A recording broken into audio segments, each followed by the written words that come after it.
بسم اللہ الرحمن الرحیم۔ العزیز، اللہ تبارک و تعالیٰ کے صفاتی نام العزیز کے معنی ہیں زبردست، تمام تر طاقت والا، ناقابل تسخیر، از حد بڑھائی والا۔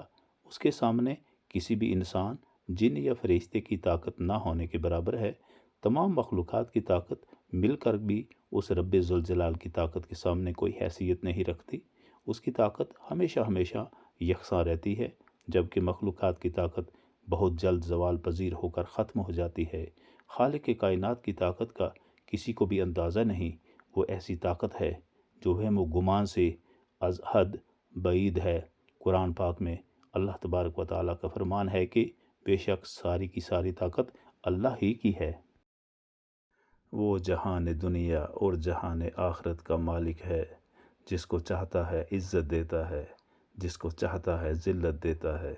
وہ بادشاہ کو فقیر اور فقیر کو بادشاہ بنانے پہ قادر ہے۔ کسی کی مجال نہیں کہ وہ اس کی مرضی کے بغیر اس کی دنیا میں زندہ رہ سکے اور اس کی بنائی ہوئی دھرتی پہ منمانیاں کرتا پھرے اور اس کے آسمان کے نیچے رہ کر غرور و تکبر کرے۔ کسی کی یہ بھی ہرگز اوقات نہیں کہ وہ مر کر پھر زندہ ہو جائے اور پھر عرصہ دراز تک زندہ ہی رہے۔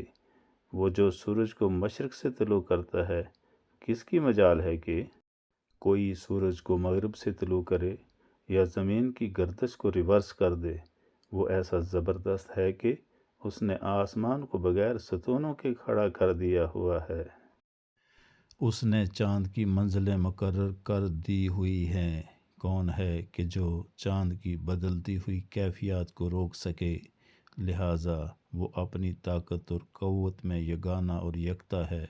جو کوئی اس کی طاقت کو تسلیم کر کے اس کے سامنے سجدہ کرتا ہے تو وہ از حد مہربان رب ذوالجلال اس انسان کے درجات بلند کر دیتا ہے اور اس کو ہمیشہ کی کامیابی اور کامرانی سے نوازتا ہے۔ اور جو کوئی اس کے سامنے سرکشی کرتا ہے تو اللہ تبارک و تعالیٰ نے ایسے انسان کے لیے بھی ایک مستقل جگہ تیار کر رکھی ہے۔ نہ تو کوئی انسان یا کوئی دوسری شے اللہ تبارک و تعالیٰ کو طاقت سے عاجز کر سکتا ہے یا بھاگ کر عاجز کر سکتا ہے، بلکہ اس کے سامنے عاجزی اختیار کرنا ہی عقل مندی اور دانش مندی ہے۔ عقل والے ہر وقت اللہ تبارک و تعالیٰ کے احسانات کو یاد کر کے اس زبردست حکمت والے رب کا ذکر و شکر کرتے رہتے ہیں، اپنے گناہوں کی معافی مانگتے رہتے ہیں اور اپنی ابدی زندگی میں کامیاب ہونے کے لیے اپنے عظمت والے رب کے حضور نہایت ہی عاجزی و انکساری کے ساتھ دعائیں مانگتے رہتے ہیں۔